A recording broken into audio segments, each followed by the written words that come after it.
ഇങ്ങനെ crime thriller സിനിമകൾ മാത്രം കണ്ടാൽ മനസ്സ് മരവിച്ച് പോകും. അതാണ് ഇപ്പോഴത്തെ ഒരു അവസ്ഥ. അതുകൊണ്ട് നമ്മൾ ഇന്ന് കാണാൻ പോകുന്നത് ഒരു നല്ല ഫീൽ ഗുഡ് സിനിമയാണ്. ഈ സിനിമയുടെ ഒരു വൺ ലൈൻ എനിക്ക് നിങ്ങളിലേക്ക് എത്തിക്കണമെന്നുണ്ട്. പക്ഷേ കഴിഞ്ഞ കുറച്ച് സിനിമകളിൽ ഞാൻ വൺ ലൈൻ പറഞ്ഞപ്പോൾ അത് ആ സിനിമയുടെ കഥയായിപ്പോയെന്ന് തന്നെ പല ആളുകളും കമൻറ്റ് ചെയ്തിരുന്നു. അതുകൊണ്ട് നമ്മൾ ഇന്ന് കാണാൻ പോകുന്ന സിനിമയുടെ വൺ ലൈൻ പറയാതെയാണ് നമ്മൾ സിനിമയിലേക്ക് പോകുന്നത്. അതൊരു പ്രതിഷേധമല്ല, ഈ സിനിമയുടെ വൺ ലൈൻ പറയാതെ സിനിമ കാണുന്നതാണ് രസം. ഈ സിനിമയിൽ എല്ലാ കാര്യങ്ങളും സസ്പെൻസ് ആയിട്ട് ഇരിക്കട്ടെ, അതാണ് നല്ലത്. എന്നാൽ ഈ ഒരു സിനിമ കാണുമ്പോൾ നമുക്കൊരു സുഖം കിട്ടുള്ളൂ. ഇതൊരു തല്ലിപ്പൊളി സിനിമയാകുമെന്ന് വിചാരിച്ച് കാണാതിരിക്കരുത്. നിങ്ങളുടെ ജീവിതത്തിൽ കണ്ടതിൽ വെച്ച് ഏറ്റവും നല്ല സിനിമകളുടെ ലിസ്റ്റിലേക്ക് പോകാനിരിക്കുന്ന ഒരു സിനിമയായിരിക്കും ഇതെന്ന് എനിക്കൊരു ഉറപ്പുണ്ട്. ഞാനൊരിക്കലും കള്ളം പറയാണെന്ന് വിചാരിക്കരുത്. കള്ളം പറഞ്ഞാൽ എൻ്റെ കണ്ണ് താഴും. ഇതാ കണ്ടില്ലേ. പിന്നെ എൻ്റെ ശബ്ദത്തിൽ എന്തെങ്കിലും വ്യത്യാസം തോന്നിയാൽ അതൊന്നും ശ്രദ്ധിക്കേണ്ട. എനിക്ക് സുഖമില്ലാച്ചിട്ടാണ്. സുഖമില്ലാത്തൊരു ചെക്കനാണ് ഞാൻ. ഓക്കെ, എന്നാൽ പിന്നെ നമുക്ക് 2019 റിലീസ് ചെയ്ത ദ പീനട്ട് ബട്ടർ ഫാൽക്കൺ എന്ന സിനിമയുടെ കഥ കേൾക്കാം. സിനിമ തുടങ്ങുമ്പോൾ തന്നെ ഒരു ഓൾഡ് ഏജ് ഹോമാണ് കാണിക്കുന്നത്. അവിടെ അത്ര ഓൾഡ് അല്ലാത്തൊരു പയ്യനും കൂടെ ഉണ്ട്. അവൻ്റെ പേരാണ് സാക്ക്. അവൻ എന്തിനാണ് ഓൾഡ് ഏജ് ഹോമിൽ താമസിക്കുന്നതെന്ന് വെച്ചാൽ അവന് ഡൗൺ സിൻഡ്രോം എന്ന ഒരു മാനസികാവസ്ഥയുണ്ട്. ഈ ഒരു രോഗാവസ്ഥയുടെ പ്രശ്നം എന്താണെന്ന് വെച്ചാൽ അവർക്ക് ബുദ്ധി വികസിക്കില്ല. നമ്മുടെ സാക്കിന് ഇപ്പോൾ 20 വയസ്സായി. എന്നിരുന്നാലും ഒരു 10 വയസ്സുകാരൻ്റെ ബുദ്ധി മാത്രമാണ് അവനുള്ളത്. രാവിലത്തെ ഫുഡ് വാങ്ങിയിട്ട് അവനത് കഴിക്കാനായിട്ട് അവിടെ വന്നിരിക്കുമ്പോൾ അവൻ്റെ ഓപ്പോസിറ്റായിട്ട് ഒരു അമ്മൂമ്മ ഇരിക്കുന്നുണ്ട്. അമ്മൂമ്മയുടെ പേരാണ് റോസ് മേരി. സാക്കാണെങ്കിൽ അവൻ്റെ കയ്യിലുണ്ടായിരുന്ന ഒരു കത്ത് റോസ് മേരിയുടെ കയ്യിലേക്ക് കൊടുക്കും. അമ്മൂമ്മ അത് തുറന്നു നോക്കുന്ന നേരത്ത് അവൻ അതിലൊരു ചിത്രം വരച്ച് വെച്ചിട്ടുണ്ട്. ഒരു ജാം കഴിഞ്ഞാൽ ഒരാൾ എക്സിറ്റിലേക്ക് പുറത്തേക്ക് ഇറങ്ങി ഓടുന്നത്. അവനിപ്പോൾ ചോദിക്കുന്നത്, ഞാൻ നിങ്ങൾക്ക് ജാം തരാം, എന്നെ പുറത്തേക്ക് പോകാനായിട്ട് നിങ്ങൾ സഹായിക്കുമെന്നാണ്. എന്തായാലും ഒരു ജാം കിട്ടാൻ പോവല്ലേ. റോസ്മേരി അമ്മൂമ്മ ഡൺ ഡീലെന്ന് കാണിക്കും. അതേസമയത്ത് അവരുടെ തൊട്ടടുത്തായിട്ട് ഒരു ചേച്ചിയോട് ഒരു അപ്പൂപ്പൻ സംസാരിക്കുന്നുണ്ട്. ആ ചേച്ചി ആരാന്ന് വെച്ചാൽ അവരുടെ ഒരു നേഴ്സാണ്. അപ്പൂപ്പൻ പറയാണ്, ഞാൻ പറഞ്ഞു വരുന്നത് തലയെടുപ്പിനെ കുറിച്ചാണ്. നീ എനിക്ക് ഒരു ഗ്ലാസ് ചായ കൂടെ കൊണ്ടുതരികയാണെങ്കിൽ നിന്റെ തലയെടുപ്പ് 110% മാറും.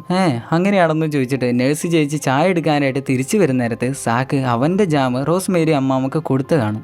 സാക്ക്, നീ എന്താ നിന്റെ ജാം റോസ്മേരി കൊടുത്തേ? അതിന് സാക്ക് പറയും, ഞാനൊരു നല്ല മനുഷ്യനായി പോയി, എന്ത് ചെയ്യാനാ. അങ്ങനെ നേഴ്സ് ചേച്ചി അവിടുന്ന് പോകുന്ന നേരത്ത് റോസ്മേരി അമ്മാമ്മക്ക് എന്തോ ഒരു നെഞ്ചുവേദന. അയ്യോ അമ്മമ്മേ, നെഞ്ചു വേദനിക്കുന്നതെന്ന് പറയുമ്പോഴേക്ക് അവിടെ ഉണ്ടായിരുന്ന നേഴ്സുമാരെല്ലാം ഓടിയെത്തും. എന്നാൽ ആ ഗ്യാപ്പ് നോക്കിയിട്ട് നമ്മുടെ സാക്ക് അവിടെ നിന്ന് ഇറങ്ങി ഓടുകയാണ്. വാതിലും തുറന്ന് സാക്ക് അവിടെ നിന്ന് ഓടി. ഇനി ആരും അവനെ പിടിച്ചു വെക്കാനില്ല. ഇനി അവൻ സ്വതന്ത്രനാണെന്ന് വിചാരിക്കുന്ന നേരത്താണ് ഒരാൾ ഓടി വന്നവനെ പിടിക്കുന്നത്. ഇതേ സമയത്ത് ഏതോ ഒരു കായലിൽ ഒരാൾ ബോട്ടിലൂടെ പോയിട്ട് അവിടെ കെണിയിൽ വെച്ചിരുന്ന ഞണ്ടുകളെല്ലാം പിടിച്ച് ബോട്ടിലിട്ടോണ്ടിരിക്കുകയാണ്. അതിന്റെ ഇടക്കാണ് ദൂരെ നിന്ന് ആരോ അവനെ നോക്കുന്നത്. എന്നാൽ പിന്നെ ഞണ്ട് പിടുത്തം പിന്നെ ആവാന്ന് വിചാരിച്ച് അവൻ അവിടുന്ന് ബോട്ടിൽ നിന്ന് സ്പീഡിൽ ഓടിച്ചു പോകും. അവൻ ആരാന്നോ എന്താന്നോ ഒന്നും അറിയില്ല. വരുന്ന വഴിക്ക് ചിലപ്പോൾ നമുക്ക് മനസ്സിലാവുമായിരിക്കും. ഇവിടെ ഓൾഡ് ഏജ് ഹോമിലാണെങ്കിൽ സാക്കി ഇനിയും ജനൽ വഴിയൊന്നും ഇറങ്ങി ഓടാതിരിക്കാനായിട്ട് അവന്റെ ജനലിനെ കമ്പി വെച്ചിരിക്കുകയാണ്. ഇനി അവന് പുറത്തിറങ്ങാൻ പറ്റില്ല. അകത്താണെങ്കിൽ സാക്കും അവന്റെ കൂടെ തന്നെ ഒരു അപ്പാപ്പനും കൂടി ഉണ്ട്. അവർ രണ്ടുപേരും ഒരുമിച്ചാണ് ഈ റൂമിൽ താമസിക്കുന്നത്. സാക്കാണെങ്കിൽ ടിവിയിൽ ഒരു വീഡിയോ ടാപ്പിട്ട് സാൾട്ട് വാട്ടർ റെഡ്നെക്ക് എന്ന് പറയുന്ന ഒരു റെസ്ലർ ചാമ്പ്യന്റെ വീഡിയോ കണ്ടുകൊണ്ടിരിക്കുകയാണ്. ഇത് കാണുന്ന അപ്പാപ്പൻ പറയും, ഈ വീഡിയോ നമ്മൾ ഇന്ന് 10ാമത്തെ തവണയല്ലേ കാണുന്നത്, നിനക്ക് എന്തെങ്കിലും പ്രശ്നമുണ്ടോ?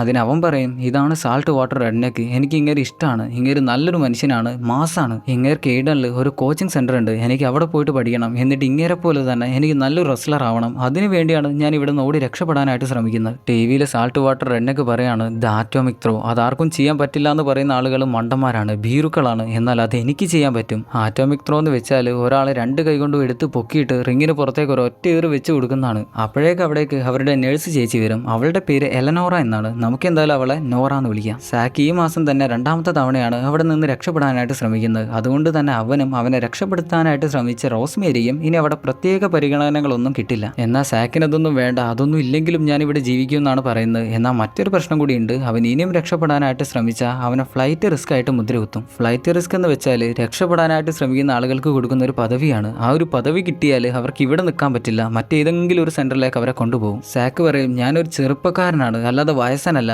അപ്പാപ്പനെ പോലെയുള്ള വയസ്സന്മാരാണ് ഇവിടെ നിൽക്കുന്നത്, പിന്നെ എന്തിനാണ് ഞാൻ ഇവിടെ നിൽക്കുന്നതെന്ന് എനിക്ക് ഇതുവരെ മനസ്സിലായിട്ടില്ല. അതിന് നോറ പറഞ്ഞു കൊടുക്കും, നിന്നെ ഇവിടെ നിന്ന് പെട്ടെന്ന് തന്നെ മാറ്റാനായിട്ട് നമുക്കൊരു പരിപാടി നോക്കാം, പക്ഷേ ഇതുവരെ ഗവൺമെന്റ് അതിനായിട്ടുള്ള കാര്യങ്ങളൊന്നും പറഞ്ഞിട്ടില്ല. നിന്നെ ഞങ്ങൾ ഇവിടെ നിന്ന് വെറുതെ പുറത്തേക്ക് വിട്ടാൽ നിന്നെ നോക്കാനായിട്ടൊരു കുടുംബമില്ല, ആരുമില്ല, നീ ഒറ്റക്കാണ്, നിനക്കൊന്നും ചെയ്യാൻ പറ്റില്ല. നോറ പറയുന്നത് ശരിയാണ്. അവനൊരു 10 വയസ്സുകാരൻ്റെ ബുദ്ധിയല്ലേ ഉള്ളൂ, അവന് പുറത്തു പോയാൽ എന്തൊക്കെ ചെയ്യണം എന്നുള്ള കാര്യങ്ങൾ മനസ്സിലാവില്ല. അതിന് അപ്പാപ്പൻ പറയും, റോസ്മേരിയും ഇവനും ഇനിയും ഇതുപോലെയുള്ള ഉടായ്പകൾ ഒപ്പിക്കാതിരിക്കാനായിട്ട് റോസ്മേരി എൻ്റെ റൂമിലേക്ക് പറഞ്ഞയച്ചോ, ഞാൻ അവരെ രണ്ടുപേരെയും നല്ലപോലെ നോക്കിക്കോളാം.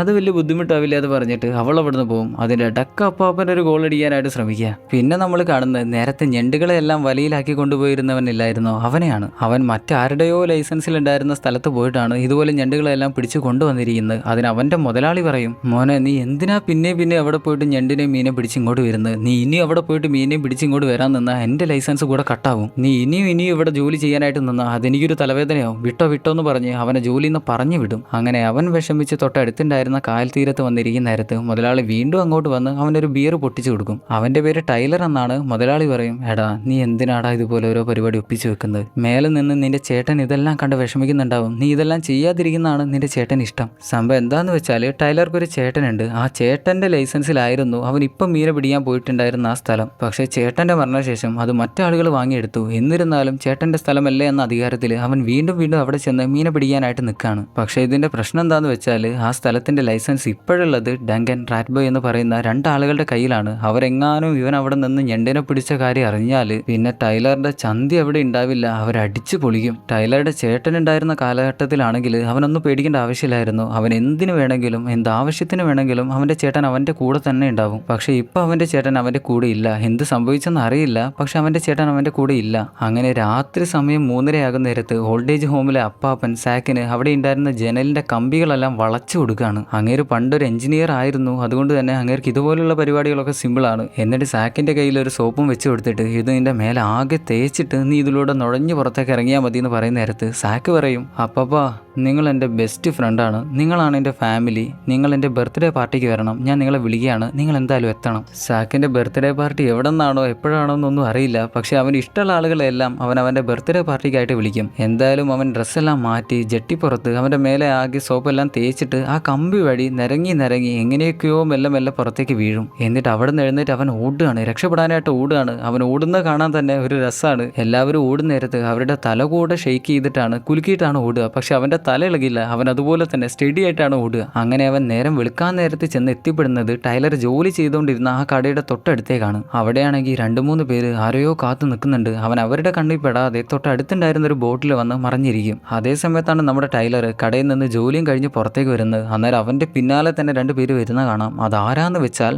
ഡങ്കൻ, റാറ്റ്ബോയ്, അവർ 2 പേരുമാണത്. അവനെ പിടിച്ചു നിർത്തി, ഇനി മേല ഞങ്ങളുടെ ഏരിയയിൽ നിന്ന് വന്ന് മീനെ പിടിക്കാനായിട്ട് നിന്നാ നിന്റെ ഒരു കൈ ഉണ്ടാവില്ല, അത് നീ ആലോചിച്ചോ. അന്നേരം അവരുടെ കൂടെ വന്നിരുന്ന ഒരു ചേട്ടൻ, ഒരു ബടാ ചേട്ടൻ, അങ്ങേര് പറയും, എന്തിനാ സംസാരിക്കുന്നത്, ആദ്യം ഒരു അടി കൊടുക്കുക എന്നിട്ട് സംസാരിക്കുക. ഞാൻ ഇതിന് മുന്നേയും പറഞ്ഞിരുന്നു ഇതുപോലെ തന്നെ ഒരു അനിയൻ എനിക്കുണ്ട്. ആരെങ്കിലും തമ്മിൽ എന്തെങ്കിലും ഒരു പ്രശ്നം ഉണ്ടാവുന്ന കണ്ട അവരെ തമ്മിൽ ഒരു അടിയൊക്കെ ഉണ്ടാക്കി അത് കണ്ടിട്ട് അതിലൊരു മനസ്സുഖം കണ്ടെത്തുന്നവൻ. എന്തായാലും അവരിങ്ങോട്ട് അടി തരുന്നതിന് മുന്നേ അവർക്ക് തിരിച്ചു കൊടുക്കാന്ന് വിചാരിച്ച് ടൈലർ അവർക്ക് ഒരു ഒറ്റ ഇടി കൊടുക്കാൻ നേരത്തേക്ക് അവർ മാറി നിന്ന് അവനെ താഴിട്ട് ചവിട്ടി കൂട്ടും. അവന്റെ മുഖത്തേക്ക് ഒരു തുപ്പലും തുപ്പി അവന്റെ മേലെ മണ്ണെല്ലാം പാറിച്ചിട്ടിട്ട് അവരവിടുന്ന് പോകും. ഇതേ സമയത്ത് ഓൾഡേജ് ഹോമിൽ സാക്കിനെ കാണാഞ്ഞിട്ട് അവരെല്ലാവരും തിരഞ്ഞുകൊണ്ടിരിക്കുകയാണ്. നമ്മുടെ അപ്പാപ്പനെ നോക്കുന്ന നേരത്ത്, സംശയത്തിൽ നോക്കുന്ന നേരത്ത് അപ്പാപ്പൻ പറയും, ഞാനെന്ത് ചെയ്യാനാ, നീയല്ല അവന്റെ കൂടെ ഏത് കരുത്തും ഉണ്ടാവുക, അവന്റെ കൈക്ക് നല്ല ബലല്ലേ, അവന് കമ്പിതാ ഇതുപോലെ വളച്ചു പോയിട്ടുണ്ടാവും. ഇവിടെ അടിയൊക്കെ കൊണ്ട് മുഖമെല്ലാം കഴുകി വന്നിരിക്കുന്ന ടൈലർ എന്തോക്കെ ചിന്തിച്ചെടുക്കുന്നുണ്ട്. എന്തിന് ഞാൻ ഇവരോട് അടി വാങ്ങിയിട്ട് ഇവിടെ തന്നെ ഇരിക്കണോ, അല്ലെങ്കിൽ അവർക്ക് തിരിച്ചൊരു പണി കൊടുത്തിട്ട് ഇവിടുന്ന് പോയാലോ? ഇങ്ങനെ പല കാര്യങ്ങളാണ് അവന്റെ മനസ്സിലേക്ക് വരുന്നത്. അവൻ വേറൊന്നും നോക്കില്ല. അവിടെ ഉണ്ടായിരുന്ന ഡങ്കന്റെയും റാറ്റ്ബോയുടെയും മീനിനെയും ഞണ്ടിനെയും പിടിക്കുന്ന കെണിയിലേക്ക് പെട്രോൾ ഒഴിച്ച് കത്തിച്ച് അവൻ തിരിഞ്ഞു നടക്കും. എന്നാൽ അപ്പോഴായിരിക്കും ഡങ്കനും റാറ്റ്ബോയും അവനെ കാണുന്നത്. അവൻ പെട്ടെന്ന് തന്നെ അവരെ കാണുമ്പോൾ ഓടി അവന്റെ ബോട്ടിലേക്ക് കയറിയിട്ട് അവൻ സ്റ്റാർട്ട് ചെയ്യാൻ നോക്കുമ്പോൾ സ്റ്റാർട്ട് ആവുന്നില്ല. പുല്ല്, ഈ നേരത്ത് ഇങ്ങനെയൊക്കെ കളിക്കൂ. അവൻ എങ്ങനെയൊക്കെ സ്റ്റാർട്ട് ചെയ്ത് അവിടെ നിന്ന് ഓടിക്കുന്ന നേരത്ത് അവർ 2 പേരും അവനെയും ഫോളോ ചെയ്ത് വരുന്നുണ്ട്. ടൈലർ പെട്ടെന്ന് തന്നെ കുറെ പുല്ലുകൾ ഉണ്ടായിരുന്ന ചതപ്പെല്ലാം ഉണ്ടായിരുന്ന സ്ഥലത്തേക്ക് ബോട്ട് കയറ്റി വെക്കും. അവിടെ നിന്നാണെങ്കിൽ അവർക്ക് അവനെ കാണാൻ പറ്റില്ല. എന്നാൽ ഈ ബോട്ടിലാണ് നുമ്മോ പറഞ്ഞ കഥാപാത്രം ഒളിച്ചിരിക്കുന്നത്, സാക്ക്. അവനാണെങ്കിൽ ഈ ബോട്ടെല്ലാം ഇളകിയിട്ട് അവന് ഛർദ്ദിക്കാൻ വരും. അതിന്റെ അകത്ത് നിന്ന് അവൻ എന്നുള്ള ശബ്ദമെല്ലാം ഉണ്ടാക്കുന്ന കേട്ട് ടൈലർ ഷീറ്റും പൊക്കി അവന്റെ വായ പൊത്തി പിടിച്ച് നീ ഏതാന്ന് ചോദിക്കും. ഇതേ സമയത്ത് ദൂരെ നിന്ന് അവർ 2 പേരും ഇവരെ തെരഞ്ഞുകൊണ്ടിരിക്കുകയാണ്. എന്നാൽ അവർക്ക് ഇവരെ കാണാനും പറ്റുന്നില്ല. അങ്ങനെ അവർ കുറെ ദൂരത്തേക്ക് ബോട്ട് ഓടിച്ചു പോകുന്ന നേരം ടൈലർ വന്ന വഴിക്ക് തന്നെ ബോട്ട് അതുപോലെ തന്നെ തിരിച്ചോടിക്കും. ഇനി അവരുടെ കണ്ണിൽ പെടാൻ പോകുന്നില്ല. ഇവിടെ ഓൾഡ് ഏജ് ഹോമിലാണെങ്കിൽ നമ്മുടെ നേഴ്സ് പെണ്ണ് നോറയോട് അവളുടെ ബോസ് പറയാണ്, ആ ഇറങ്ങിപ്പോയവന്, ഇവിടെ നിന്ന് ചാടിപ്പോയവന് പുറം ലോകമായിട്ട് യാതൊരു ബന്ധവുമില്ല. അവൻ എന്തെങ്കിലും സംഭവിച്ചാൽ പെടാൻ പോകുന്ന നീയാണ്. കാരണം ഇവിടെയുള്ളവരെല്ലാവരും പറയുന്നത് അവന്റെ കൂടെ ഏത് സമയത്തും നീ തന്നെയാണ് ഉണ്ടാവുക എന്നാണ്. ഇനിയെങ്ങാൻ നീയാണോ അവനെ ഇവിടുന്ന് രക്ഷപ്പെടാനായിട്ട് സഹായിച്ച്? അതിന് അവൾ, അല്ല ഞാനൊന്നും ചെയ്തില്ല എന്ന് പറയും.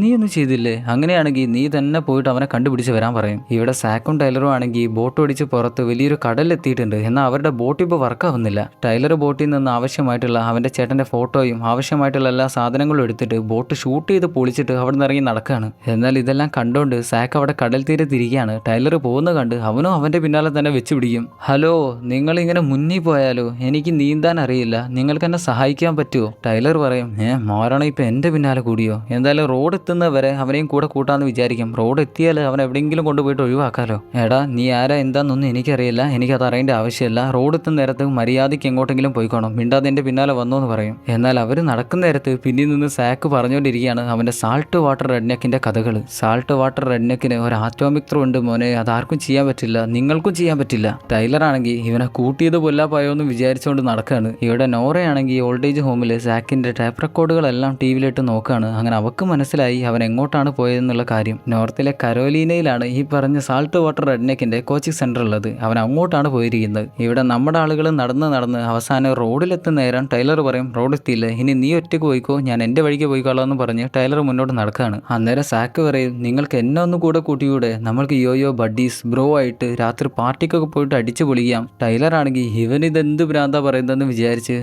എന്താ പിന്നെ അങ്ങനെയൊക്കെ ആവാന്ന് പറഞ്ഞ് മിണ്ടാതെ തിരിഞ്ഞു നടക്കും. സാക്കിന് മനസ്സിലായി ടൈലർ കൂടെ കൂട്ടാൻ പോകുന്നില്ല എന്ന്. സാക്ക് നോക്കുന്ന നേരത്താണ് കുറേ കുട്ടികൾ മേലെ ഒരു പലകയുടെ മേലെ നിന്നിട്ട് താഴെ ഉണ്ടായിരുന്ന വെള്ളത്തിലേക്ക് ചാടുന്ന കാണുക. സാക്ക് നേരെ അങ്ങോട്ട് വെച്ച് പിടിക്കും. ഹേയ് ബഡീസ്, നിങ്ങൾക്ക് എൻ്റെ പാർട്ടിക്ക് വരണ്ടേ? ഞാനും നിങ്ങളുടെ കൂടെ കൂടിക്കോട്ടെ എന്ന് പറഞ്ഞ് അങ്ങോട്ട് ചെല്ലും. അവൻ പറയുന്നത് കേട്ടാൽ വിചാരിക്കും അവർ തമ്മിൽ എന്നോ വലിയ കൂട്ടുകാരായിരുന്നു എന്നുള്ള കാര്യം. പക്ഷെ അങ്ങനൊന്നും അല്ല. അവന് കാണുന്നവരെല്ലാം അവൻ്റെ സഹോദരി, സഹോദരന്മാർ, കൂട്ടുകാർ, മച്ചാന്മാരെല്ലാം ആണ്. ടൈലറാണെങ്കിൽ പോകുന്ന വഴിക്ക് ഒരു വലിയ ട്രക്കിന് ലിഫ്റ്റ് അടിക്കും. അതിൽ കയറി ഇരിക്കുന്ന നേരത്ത് അവൻ്റെ തൊട്ടടുത്ത് തന്നെ ഒരു മുട്ട നായാണ് ഇരിക്കുന്നത്. അയാൾ പറയും, എൻ്റെ ഭാര്യയും കുട്ടികളും എല്ലാം എന്നെ വിട്ടുപോയപ്പോൾ എനിക്ക് ഭാര്യയും കുട്ടിയും എൻ്റെ എല്ലാമായിട്ട് ഈ ഒരൊറ്റ നായ മാത്രമാണുള്ളത്. ടൈലറാണെങ്കിൽ ഇതൊന്നും ശ്രദ്ധിക്കുന്നില്ല. അവൻ എങ്ങനെയും ഇവിടുന്ന് രക്ഷപ്പെടാനുള്ള പ്ലാനിലാണ്. അതിൻ്റെ ഇടയിൽ ഇങ്ങനെ കുടുംബകാര്യമൊക്കെ കേട്ടാൽ അവന് കേട്ടിരിക്കാൻ പറ്റുമോ? അന്നേരമാണ് അയാൾ പറയാ, നീ കേട്ടിരുന്നോ നമ്മുടെ ഹാർബറിൽ ഏതോ ഒരുത്തം പോയി തീയിട്ടു. തുടക്കത്തിൽ അതൊരു ചെറിയ തീയായിരുന്നു, എന്നാൽ ഇപ്പോൾ ഹാർബർ അവിടെ നിന്ന് കത്തുകയാണ്. ഇപ്പോൾ ഒന്നും ചെയ്യാനും പറ്റുന്നില്ല. ആ തീയിട്ട് അവനെ പിടിക്കാനായിട്ട് എല്ലാ പിള്ളേരും അവനെ തെരഞ്ഞിറങ്ങിയിട്ടുണ്ട്. വേറെ കുറച്ച് പിള്ളേർ അവനെ പിടിക്കാനായിട്ട് റോഡ് 155 ബ്ലോക്ക് ചെയ്തിരിക്കുകയാണ്. അവൻ എപ്പോൾ പെടും, അവൻ അപ്പം തീർന്ന്. ഇത് കേൾക്കുന്ന ടൈലർ പേടിച്ച് പറയും, ചേട്ടാ, ഞാൻ എൻ്റെ എന്തോ ഒരു സാധനം അവിടെ വെച്ച് മറന്നുപോയി, എന്നെ ഇവിടെ ഇറക്കിയാൽ മതി, ഞാൻ ഇപ്പോൾ തന്നെ പോയി തിരിച്ചെടുത്ത് വന്നോളാം, നിങ്ങൾ പോയിക്കോളൂ, കുഴപ്പമില്ല. അങ്ങനെ അവൻ ട്രക്ക് ചെയ്യുന്ന അവൻ്റെ സാധനങ്ങളെല്ലാം കെട്ടിപ്പിറക്കി അവൻ വന്ന വഴിക്ക് തന്നെ തിരിച്ച് നടക്കുകയാണ്. ഇനി റോഡിൽ കൂടെ പോയാൽ എപ്പോഴാണ് പെടാൻ പോകുകയെന്ന് പറയാൻ പറ്റില്ല. അവൻ തിരിച്ച് സാക്ക് നിന്നിരുന്ന സ്ഥലത്തേക്ക് എത്തുന്ന നേരം അവിടെ ഉണ്ടായിരുന്ന പിള്ളേരെല്ലാവരും കൂടെ സാക്കിനെ ആ പലകയുടെ മേലിൽ നിന്നും വെള്ളത്തിലേക്ക് ചാടാനായിട്ട് പറയാണ്. എന്നാൽ ടൈലർക്കറിയാം അവന് നീന്താൻ അറിയില്ല എന്നുള്ള കാര്യം. ചാടല്ലേ എന്ന് പറഞ്ഞ് അവൻ്റെ അടുത്തേക്ക് ഓടുന്നേരം ആ പയ്യനാണെങ്കിൽ അവനെ വെള്ളത്തിലേക്ക് ചാടിച്ചു. ടൈലർ നേരെ മേലെ എത്തി അവൻ്റെ മോന്തക്കിട്ട് ഒരു ഒറ്റ ഒന്ന് കൊടുത്ത് ആ വെള്ളത്തിലേക്ക് സാക്കിൻ്റെ പിന്നാലെ തന്നെ എടുത്ത് ചാടും. അങ്ങനെ അവനെ രക്ഷിച്ച് കരക്ക് കയറ്റിയിട്ട് അവനൊരു മാപ്പ് കാണിച്ചു കൊടുത്ത് പറയും, നമ്മൾ ഇപ്പം നിൽക്കുന്ന സ്ഥലത്തിൻ്റെ പേര് മാനിയോ, എനിക്ക് പോകേണ്ടത് ഫ്ലോറിഡ, ഇതിൻ്റെ രണ്ടിൻ്റെ ഇടക്കാണ് ഈഡൻ, അവിടെയാണ് നീ പറഞ്ഞ നിന്റെ സാൾട്ട് വാട്ടർ റെഡ്നെക്ക് കോച്ചിങ് സെൻറ്റർ നടത്തുന്ന സ്ഥലം. നിനക്ക് വേണമെങ്കിൽ എൻ്റെ കൂടെ കൂടാം, ഇതൊരു സഹായമാണെന്ന് വിചാരിക്കേണ്ട, ഞാൻ പോകുന്ന സ്ഥലത്തിൻ്റെ ഇടക്കാണ് നിന്റെ സ്ഥലം, അതുകൊണ്ട് മാത്രമാണ് ഞാൻ നിന്നെ കൂട്ടുന്നത്. സാക്കാണെങ്കിൽ ഇതുവരെ ഒരു ജെട്ടിപ്പുറത്തായിരുന്നല്ലോ ഇരുന്നിരുന്നത്, അതുകൊണ്ട് തന്നെ അവനിടാനായിട്ട് ഒരു ടീഷർട്ട് കൊടുക്കും. അങ്ങനെ അവർ രണ്ടുപേരും കൂടെ എയ്ഡനിലേക്ക് പോവുകയാണ്. ഇതേ സമയത്ത് നോറയാണെങ്കിൽ സാക്കിനെയും തെരഞ്ഞുകൊണ്ട് നാട് മൊത്തം തിരയാണ്. എവിടെയും അവനെ കണ്ടുപിടിക്കാനായിട്ട് പറ്റുന്നില്ല. അവനെക്കുറിച്ച് അറിയുന്ന ആളുകളെയും അവൾക്ക് കണ്ടുപിടിക്കാൻ പറ്റുന്നില്ല. എന്നാൽ ഇതേ സമയത്ത് തന്നെയാണ് ഡങ്കനും റാഡ്ബോയും നമ്മുടെ ടൈലറിനെ തിരഞ്ഞിറങ്ങുന്നത്. അവർക്ക് എങ്ങനെയും അവനെ കണ്ടുപിടിച്ച് തീർത്താൽ മതി. അവരുടെ ഹാർബർ കത്തിച്ച് രക്ഷപ്പെട്ടവനാണല്ലോ ടൈലർ. അവരാണെങ്കിൽ ടൈലർ മോന്തക്കിട്ട് പൊട്ടിച്ചിരുന്നൊരു പയ്യല്ലായിരുന്നു. അവൻ്റെ അടുത്ത് വന്നിട്ട് ഇതുപോലെ ഒരു തന്നെ കണ്ടിരുന്നോ എന്ന് ചോദിക്കുന്നുണ്ട്. കുട്ടികളാണെങ്കിൽ അവൻ്റെ ഫോട്ടോ കാണുമ്പോൾ തന്നെ പേടിച്ച് മിണ്ടാതിരിക്കും. നമ്മുടെ ടീമാണെങ്കിൽ ഓരോ കാട്ടിലൂടെയും മേട്ടിലൂടെയാണ് പോകുന്നത്. ഇപ്പോൾ പോകുന്നത് ഒരു ചോളത്തോട്ടത്തിൽ കൂടെയാണ്. റോട്ടിൽ കൂടെ പോയാൽ എപ്പോഴാണ് പണി വരാമെന്ന് പറയാൻ പറ്റില്ല. സാക്കാണെങ്കിൽ പിന്നാലെ നിന്ന് ടൈലർ എൻ്റെ കാല് വേദനിക്കുന്നു, എനിക്ക് വിശക്കുന്നു എന്നിങ്ങനെ സംസാരിച്ചുകൊണ്ടേ നിൽക്കുകയാണ്. ടൈലറാണെങ്കിൽ ദേഷ്യം വന്ന്, എടാ പേട്ട് പിടുക്കുക, നിന്റെ വായൊന്ന് പൂട്ട്, ഇവിടുന്ന് എങ്ങനെയും രക്ഷപ്പെട്ടാൽ മതി എന്ന് വിചാരിച്ചാണ് പോകുന്നത്. അതിൻ്റെ ഇടക്കാണ് അവൻ്റെ ഒരു തുടക്കം. സാക്ക് പറയും, നിങ്ങൾ എന്നെ ഇങ്ങനെ ചീത്ത പറയല്ലേ, എനിക്ക് ഡൗൺ സിൻഡ്രം ഉണ്ട്, അതുകൊണ്ടാണ് ഞാൻ ഇങ്ങനെ സംസാരിക്കുന്നത്. നിനക്ക് ഡൗൺ സിൻഡ്രം ആണെങ്കിൽ എനിക്ക് അപ്പ് സിൻഡ്രം ആണെന്ന് പറഞ്ഞ് ടൈലർ മിണ്ടാതെ തിരിഞ്ഞു നടക്കും. അങ്ങനെ അവർ ചെന്ന് എത്തിപ്പെടുന്നത് ഒരു പെട്രോൾ പമ്പിനടുത്താണ്. അവിടെയാണെങ്കിൽ ഒരു ചെറിയ മാർക്കറ്റ് കൂടെയുണ്ട്. അവർക്ക് ആവശ്യമുള്ള സാധനങ്ങളെല്ലാം അവിടുന്ന് വാങ്ങാം. ടൈലർ സാക്കിനോട് ചോദിക്കും, നിന്റെ കയ്യിൽ എന്തെങ്കിലും കാശുണ്ടോ? അതിനവൻ പറയും, എൻ്റെ കയ്യിൽ കാശ് പോയിട്ട് കാശ് ഇട്ട് വെക്കാനുള്ള ഒരു പോക്കറ്റ് പോലും ഇല്ല. ടൈലർ ബാഗിൽ നിന്ന് ഒരു പാൻറ് എടുത്ത് കൊടുത്ത് പറയും, ഇനി പോക്കറ്റ് ഇല്ല എന്നുള്ള കാര്യം മിണ്ടിപ്പോരുത്. അങ്ങനെ അവൻ നടന്ന് മാർക്കറ്റിൽ ചെന്ന് ആവശ്യമുള്ള സാധനങ്ങളെല്ലാം എടുക്കും. എന്നാൽ എടുക്കുന്നതിനെല്ലാം പെരുത്ത വില. അവസാനം മീനെ പിടിക്കുന്ന ഒരു കൊളുത്തും ഒരു പീനട്ട് ബട്ടറും മാത്രം അവൻ എടുക്കും. എന്നാൽ ആ കടക്കാരനാണെങ്കിൽ കുറച്ച് പേടിച്ചാണ് നിൽക്കുന്നത്. നിങ്ങൾ എന്തിനാണ് പേടിക്കുന്നതെന്ന് ചോദിക്കുന്നവർ അയാൾ പറയും, ഇങ്ങനെ കടയിലേക്ക് ഗണ്ണൊക്കെ ആയിട്ട് വരുന്ന ആളുകളെ എനിക്ക് കുറച്ച് പേടിയാണ്. ഏയ് നിങ്ങൾ പേടിക്കൊന്നും വേണ്ട, ഞാൻ പ്രശ്നമൊന്നും ഉണ്ടാക്കില്ല. പിന്നെ ഇവിടെ ഒരു വിസ്കി ഇട്ടാലുണ്ടോ എന്ന് ചോദിക്കുന്നേരം അയാൾ പറയും വിസ്കി ഇല്ല, പക്ഷെ ഞാൻ കുടിക്കുന്ന വിസ്കി ഉണ്ട്. ഈ സമയത്ത് ഇത് എന്നേക്കാളും ആവശ്യം, അത് നിനക്കാന്ന് പറഞ്ഞ് ആ വിസ്കി അയാൾ എടുത്തു കൊടുക്കും. അപ്പോഴാണ് അങ്ങോട്ട് നോറ കയറി വരുന്നത്. അവളാണെങ്കിൽ സാക്കിന്റെ ഫോട്ടോ കാണിച്ച് ഇതുപോലെ ഒരുത്തനെ നിങ്ങൾ എവിടെയെങ്കിലും വെച്ച് കണ്ടിരുന്നോ എന്ന് ചോദിക്കുന്ന നേരം അവർ രണ്ടുപേരും അറിയില്ല എന്ന് പറയും. ശരിക്കും നമ്മുടെ ടൈലർക്ക് അറിയാം അവൻ ആരാ, അവൻ എവിടെ ഉണ്ട് എന്നുള്ള കാര്യങ്ങളെല്ലാം. പക്ഷെ അവൻ തുറന്നു പറയില്ല, കാരണം അവനേക്കാളും വലിയൊരു പ്രശ്നത്തിലാണ് ഇപ്പോൾ ടൈലർ വിട്ടുകിടക്കുന്നത്. നിങ്ങൾ ഏത് യൂണിവേഴ്സിറ്റിയാണ്, JMU ആണോ അതോ GW ആണോ? അതിന് അവൾ പറയും GWയിലാണ് പഠിച്ചത്. ടൈലർ പറയും അത് കണ്ടപ്പോൾ തന്നെ എനിക്ക് തോന്നി ആ യൂണിവേഴ്സിറ്റിയിൽ പഠിച്ച ആളുകളാണ് അന്തവും കുന്തവും ഇല്ലാതെ ഇങ്ങനെ തെണ്ടി നടക്കാറ്. എന്തായാലും നിങ്ങളുടെ നമ്പറും പേരും കിട്ടിയിരുന്നേ കുഴപ്പമില്ലായിരുന്നു. ഈ പറഞ്ഞവൻ എവിടെയെങ്കിലും വെച്ച് കാണുകയാണെങ്കിൽ ഞാൻ നിങ്ങളെ വിളിച്ചു പറയാം. അതിന് അവൾ അതിൻ്റെ ആവശ്യമില്ല എന്ന് പറഞ്ഞ് ഒരു വിരലും കാണിച്ചുകൊണ്ട് അവിടെ നിന്ന് ഇറങ്ങി പോകും. അതെന്ത് വിരലാന്ന് എനിക്കറിയില്ല, എന്തോ മുദ്രയാണ്. ആ മുദ്ര കാണിച്ചിട്ടാണ് അവൾ അവിടെ നിന്ന് ഇറങ്ങി പോകുന്നത്. അവിടെ നിന്ന് ഇറങ്ങുന്ന ടൈലർ നേരെ സാക്കിൻ്റെ അടുത്ത് നേരെ അവനൊരു അടിയും കൊടുത്ത് എടാ കാട്ട് കള്ള, നീയും അവിടെ നിന്ന് ചാടി പോകുന്നവനല്ലേ? ഇപ്പം നമ്മൾ രണ്ടുപേരും ഒരേ വേവുള്ളവരായല്ലോ. നാട് കടക്കാൻ ശ്രമിക്കുന്ന രണ്ട് തെമ്മാടികൾ ആ പുളിയെന്ന് പറഞ്ഞ് അവർ രണ്ടുപേരും മുന്നോട്ട് നടക്കും. എന്നാൽ അവർക്ക് ഇവിടെ നിന്ന് 70 മൈലോളം ദൂരം യാത്ര ചെയ്യാനുണ്ട്. അതുകൊണ്ട് ടൈലർ പറയും ഇത്രയും ദൂരം യാത്ര ചെയ്യാനുള്ളത് കൊണ്ട് നമുക്കിടയിൽ ഒരു നിയമം വെക്കും. ആ നിയമത്തിനനുസരിച്ചാണ് നമ്മൾ ഇനി മുന്നോട്ട് പോവുക. റൂൾ നമ്പർ 1, നീ ഒരിക്കലും എന്നെ മെല്ലെ നടത്തിക്കാൻ പാടില്ല എന്ന് പറഞ്ഞ് അവൻ്റെ ഒരു ഷൂസ് എടുത്തു കൊടുക്കും. റൂൾ നമ്പർ 2, ഈ ടീമിന്റെ ക്യാപ്റ്റൻ ഞാനാണ്, അതൊരിക്കലും മറന്നു പോരുതെന്ന് പറയുമ്പോൾ സേക്ക് പറയും നമ്മളെന്തായാലും ഇത്രയൊക്കെ ബഡ്ഡീസ് ആയില്ലേ, അതുകൊണ്ട് നമുക്കിടയിൽ ഒരു സീക്രട്ട് ഹാൻഡ് ഷേക്ക് വേണം. അങ്ങനെ അവർ രണ്ടുപേരും കൂടെ കൈകൊണ്ട് തട്ടിമുട്ടി എന്തോ ഒരു ഹാൻഡ് ഷേക്ക് ഉണ്ടാക്കിയെടുക്കും. അങ്ങനെ ബാഗെല്ലാം സാക്കിന്റെ അടുത്ത് കൊടുത്ത് ടൈലറാണ് മുന്നിൽ നടക്കുക. എന്നാൽ സാക്ക് നടക്കുന്നില്ല. അത് കാണുന്ന ടൈലർ പറയും റൂൾ നമ്പർ 1 എന്താ നിന്നോട് മറന്നുപോയോ? എന്താ റൂൾ നമ്പർ 1 എന്താ? അതിനവൻ പറയും പാർട്ടി അല്ല പുഷ്പ, എന്നെ മെല്ലെ നടത്തിക്കരുത്. റൂൾ നമ്പർ എന്താ? റൂൾ നമ്പർ 1 നീയാണ് ക്യാപ്റ്റൻ. റൂൾ നമ്പർ 1 ഞാൻ ക്യാപ്റ്റൻ അല്ല, എന്നെ മെല്ലെ നടത്തിക്കരുത്. എന്ത് പറഞ്ഞാലും സാക്കിനങ്ങ് മനസ്സിലാവില്ല. അങ്ങനെ അവർ ചെന്ന് എത്തിപ്പെടുന്നത് ഒരു നദിയുടെ അടുത്താണ്. ഇനി നദി ക്രോസ് ചെയ്തിട്ട് വേണം അവർക്ക് അക്കരെയുള്ള ഭാഗത്തെത്താൻ. ഇനി നമ്മൾ എന്ത് ചെയ്യും സാക്കേന്ന് ചോദിക്കുന്ന നേരത്ത് അവൻ പറയും നമുക്കൊരു പ്ലെയിൻ വിളിച്ചാലോ? ടൈലർ പറയും അതെ, നിന്റെ പേന്റ് അഴിച്ചിട്ട് നമുക്കൊരു പ്ലെയിൻ ഉണ്ടാക്കാം. എന്നിട്ട് അവന്റെ പേന്റും അഴിച്ചിട്ട് അതെല്ലാം കൂട്ടിയിട്ട് അവരുടെ കെട്ടും പാടവും കൂട്ടിയിട്ട് ചെറിയൊരു ചങ്ങാടം സെറ്റ് ചെയ്യും. ഈ ചങ്ങാടത്തിലാണ് ഇനി സാക്കിരിക്കുക. അതിൽ നിന്നും ഒരു കയറെടുത്തിട്ട് ടൈലർ അവന്റെ മേലെ കെട്ടി അവൻ ഇനി അക്കരയ്ക്ക് നീന്താണ് ചെയ്യുക. അന്നേരം സാക്ക് ചോദിക്കും ടൈലർ ഞാൻ മരിക്കാനായിട്ട് പോവുകയാണോ? ടൈലർ പറയും നീ മരിക്കാൻ പോവുകയാണെന്ന് നീ വിചാരിക്കേണ്ട, ഇതുപോലൊരു തോട്ടി വെച്ച് നീ മരിക്കുകയാണെങ്കിൽ അങ്ങ് പോട്ടേന്ന് വെക്കണം. നിനക്ക് മനസ്സിലായോ ഞാൻ പറഞ്ഞു വന്ന കാര്യം? അങ്ങനെ ടൈലർ നീന്തി നദിയുടെ നടുവിലെത്തുമ്പോഴാണ് ദൂരെ നിന്നും വലിയൊരു മീൻ പിടിക്കുന്ന ബോട്ട് വരുന്നത് കാണുക. അതാണെങ്കിൽ വേഗത്തിലാണ് വരുന്നത്, അവരെ കാണുന്നുമില്ല. അത് കാണുമ്പോൾ തന്നെ ടൈലർ എങ്ങനെയൊക്കെയോ നീന്തി അക്കരയ്ക്ക് പോകും. എന്നാൽ അവന് മാത്രം പോയാൽ പോരല്ലോ, പിന്നാലെ തന്നെ സാക്കുണ്ട്. അവൻ എങ്ങനെയൊക്കെയോ നീന്തി അക്കരയ്ക്ക് എത്തി ആ കയറും പിടിച്ച് വലിച്ച് സാക്കിനെ എങ്ങനെയോ രക്ഷിക്കും. ടൈലർ ആണെങ്കിൽ ഉണ്ടായിരുന്ന എല്ലാ ജീവനും പിടിച്ച് വലിച്ചാണ് അവനെ വലിച്ചു കയറ്റിയിരിക്കുന്നത്. അതുകൊണ്ട് തന്നെ അവന് എഴുന്നേൽക്കാനാവുന്നില്ല. എന്നാൽ സാക്ക് അവന്റെ അടുത്ത് വന്ന് അവന്റെ കൈ പിടിച്ച് ഒരൊറ്റ വലിച്ച് എഴുന്നേൽപ്പാണ്. നീ നേരത്തെ ഇങ്ങോട്ട് വരാൻ നേരം പറഞ്ഞിരുന്ന കഥയില്ലായിരുന്നോ? അത് പറയാൻ പറ്റിയ നല്ലൊരു കിടിലൻ കഥയായിരുന്നു എന്ന് പറഞ്ഞ് അവൻ മുന്നിൽ നടക്കും. ടൈലർ ആണെങ്കിൽ പിന്നാലെ ഇതെന്ത് മനുഷ്യനാണെന്ന് വിചാരിച്ച് അവനെ നോക്കി നടക്കുകയാണ്.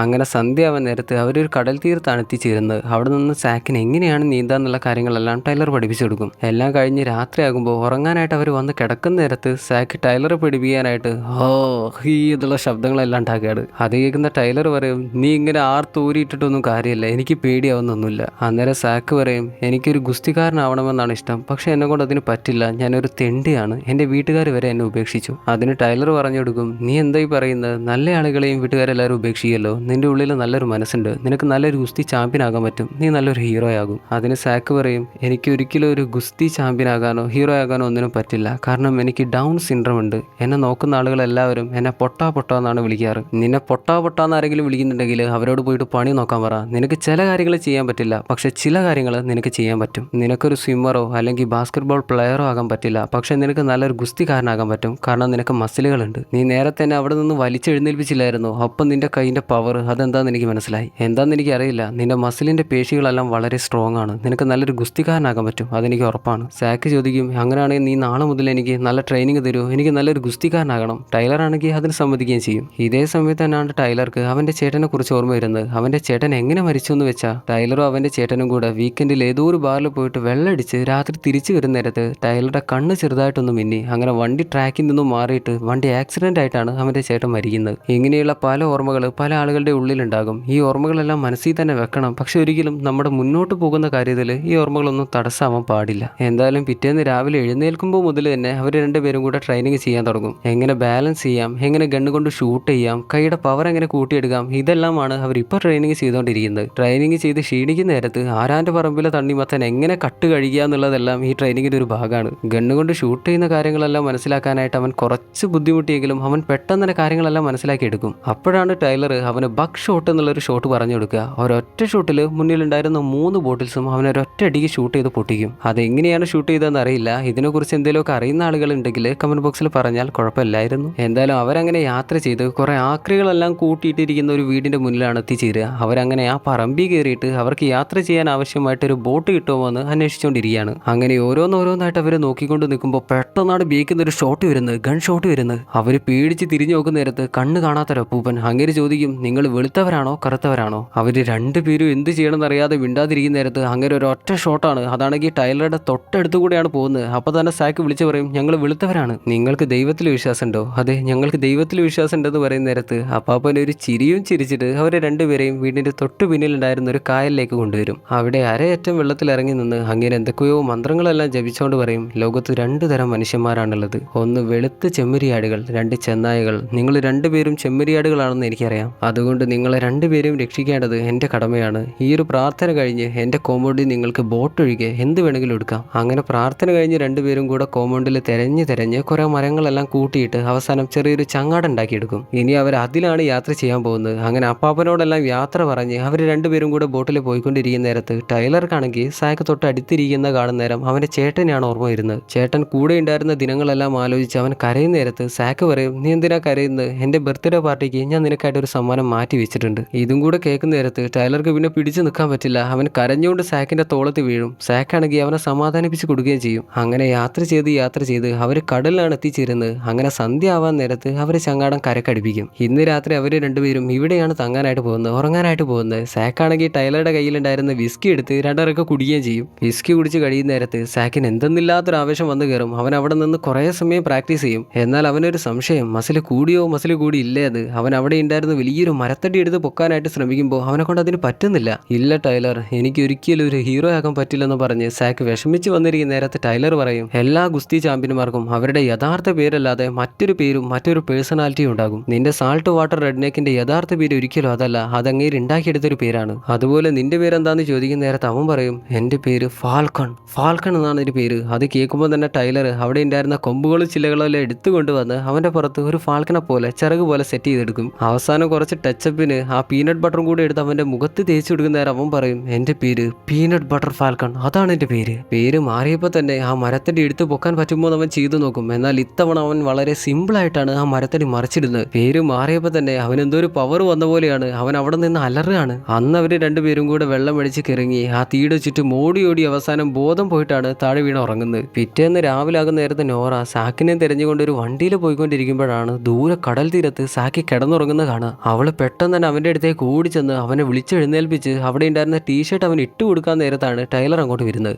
അവന്റെ ടീഷർട്ട് ഇട്ട് കൊടുക്കേണ്ട ആവശ്യമില്ല, അവൻ തന്നെ ഇട്ടോളും, ഇപ്പൊ ഞാൻ തന്നെ ഇട്ടോളാം എന്ന് പറഞ്ഞ് അവൾ അത് ഇട്ട് കൊടുക്കും. നിങ്ങളുടെ കൂടെ ഇവനെ ഉണ്ടായിരുന്നിട്ട് നിങ്ങൾ എന്തുകൊണ്ട് ഇവനെ കണ്ടില്ല എന്ന് പറഞ്ഞു. എന്തായാലും ഇവന് ജീവനില്ല എന്ന് ടൈലർ ചോദിക്കുന്ന നേരത്ത് അവൾ അവനെയും വിളിച്ചുകൊണ്ട് കുറച്ച് അകലെ വന്ന് എന്ന് ചോദിക്കും, നിങ്ങൾ പൊട്ടനാണോ അതോ പൊട്ടനായിട്ട് അഭിനയിക്കുകയാണോ? എനിക്ക് വേണമെങ്കിൽ നിങ്ങളുടെ പേരിൽ ഇപ്പോൾ ഇവനെ തട്ടിക്കൊണ്ടുപോയെന്നും പറഞ്ഞുകൊണ്ട് കേസെടുക്കാം. ടൈലർ പറയും, ഇതുപോലെ വലിയ യൂണിവേഴ്സിറ്റികൾ പഠിച്ചിട്ട് കാര്യമില്ല, ഇതുപോലെ ഒരു സെന്ററിൽ നിന്നും ചാടി വന്നയാളെ മറ്റൊരാളെ കിഡ്നാപ്പ് ചെയ്തു എന്ന് പറഞ്ഞുകൊണ്ട് ഒരു കേസ് എടുക്കാൻ പറ്റില്ല, അങ്ങനെ ഒരു കേസ് ഇല്ല. പിന്നെ ഞാനൊരു കാര്യം പറയട്ടെ, ഇവന് ഇവിടെ നിന്ന് കൊണ്ടുപോകാൻ പറ്റുമെന്ന് നിങ്ങൾ വിചാരിക്കേണ്ട. ഞാൻ ഇവന് വാക്ക് കൊടുത്തിട്ടുണ്ട്, സാൾട്ട് വാട്ടർ റെഡ്നെക്കിന്റെ റെസ്ലിംഗ് സ്കൂളിൽ ഇവനെ ഞാൻ ചെന്നെത്തിയാന്ന്. അതുകൊണ്ട് നിങ്ങൾക്ക് ഇനി ഒരു ഒറ്റ വഴി മാത്രമേ ഉള്ളൂ, ഞങ്ങളുടെ ചങ്ങാടത്തിൽ ഞങ്ങളുടെ കൂടെ ഹെയ്ഡനിലേക്ക് വരിക. അതിന് അവള് പറയും, ഹെയ്ഡനിലേക്കോ? അതും നിങ്ങളുടെ പൊട്ട ചങ്ങാടത്തിൽ എൻ്റെ പട്ടി വരും. സാക്ക് നമുക്ക് തിരിച്ചു പോകാമെന്ന് പറയുന്ന നേരത്തെ സാക്ക് അവള് വന്നിരുന്ന വണ്ടിയുടെ കീ എടുത്ത് കടലിലേക്ക് ഒരൊറ്റ ഏറാണ്. ഇനി അവർക്ക് വേറെ വഴിയൊന്നുമില്ല, അവരുടെ രണ്ടുപേരുടെയും കൂടെ ഇനി എയ്ഡനിലേക്ക് പോയേ പറ്റൂ. അങ്ങനെ അവർ ചങ്ങാടത്തിൽ എയ്ഡനിലേക്ക് യാത്ര ചെയ്യാണ്. എന്നാൽ പെട്ടെന്നൊന്നും അവിടെ എത്തിച്ചേരാനായിട്ട് പറ്റില്ല. 1-2 ദിവസം യാത്ര ചെയ്താലേ അവർ എയ്ഡനിലെത്തും. സാക്ക് ഇപ്പോൾ 2 ദിവസമായി അവന്റെ ബ്ലഡ് പ്രഷർ നിലനിർത്താനായിട്ടുള്ള ഗുളികകളൊന്നും കുടിച്ചിട്ടില്ല.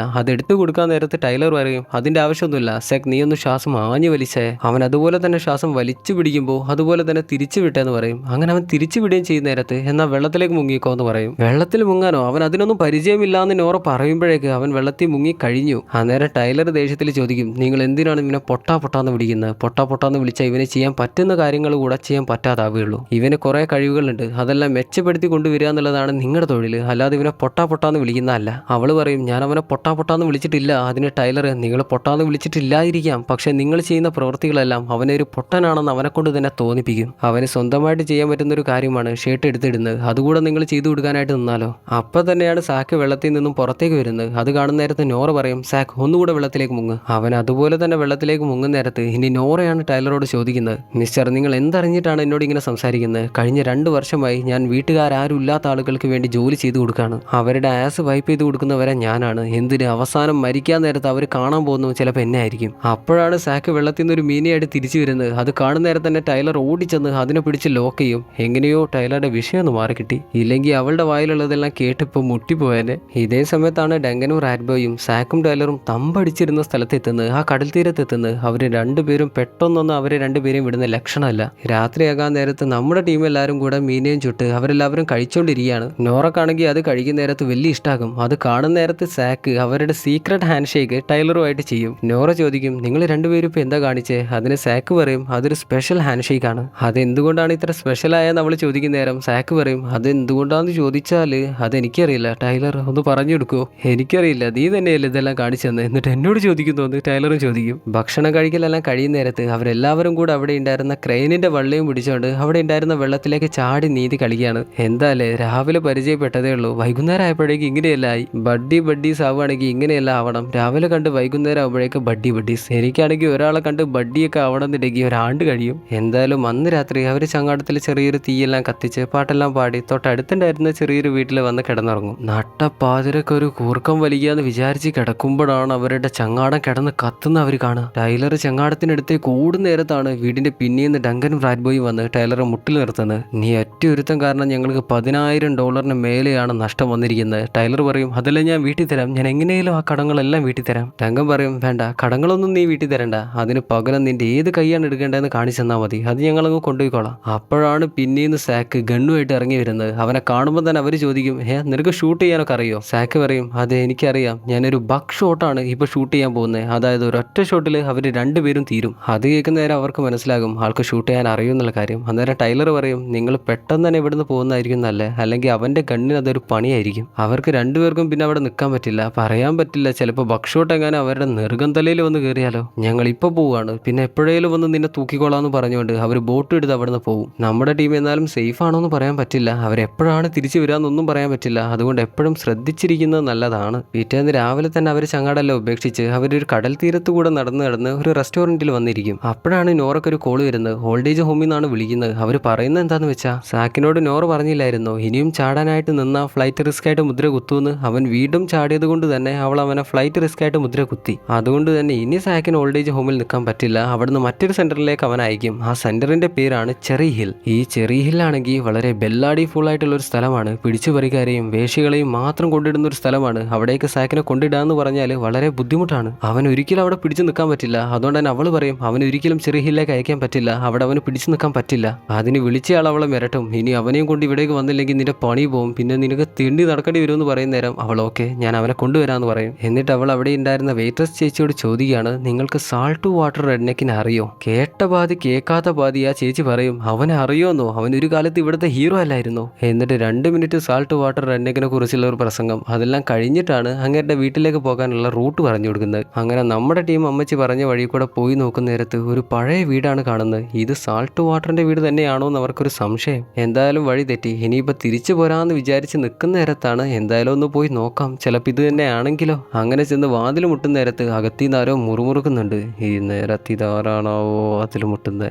അങ്ങനെ വാതിൽ വന്ന് തുറക്കുന്നത് നമ്മുടെ സാൾട്ട് വാട്ടർ റെഡ്നെക്ക്. നിങ്ങളല്ലേ സാൾട്ട് വാട്ടർ റെഡ്നെക്ക് എന്ന് ചോദിക്കുന്ന നേരം അങ്ങേരാണെങ്കിൽ തരിച്ചു നിൽക്കുകയാണ്. നിങ്ങളുടെ കോച്ചിങ് സ്കൂൾ തിരഞ്ഞാണ് ഞങ്ങൾ വന്നതെന്ന് പറയുന്ന നേരം അങ്ങേര് പിന്നിലേക്ക് നോക്കും. ടൈലർ പറയും, അവൻ നിങ്ങളുടെ വലിയൊരു ആരാധകനാണ്, നിങ്ങളുടെ എയ്ഡനിലുണ്ടായിരുന്ന കോച്ചിങ് സ്കൂൾ തിരഞ്ഞാണ് ഞങ്ങൾ വന്നിരിക്കുന്നത്. ഞങ്ങൾക്ക് വഴിയെല്ലാം കുറെ തെറ്റി അവസാനമാണ് നിങ്ങളുടെ വീട് കണ്ടുപിടിച്ചിരിക്കുന്നത്. അന്നേരമാണ് സാൾട്ട് വാട്ടർ പറയുക, ഞാൻ ആ കോച്ചിങ് സ്കൂളെല്ലാം പൂട്ടിയിട്ട് ഇപ്പോൾ 10 വർഷമായല്ലോ. അത് കേൾക്കുന്ന നേരം ടൈലർ പറയും, പൂട്ടിപ്പോയോ?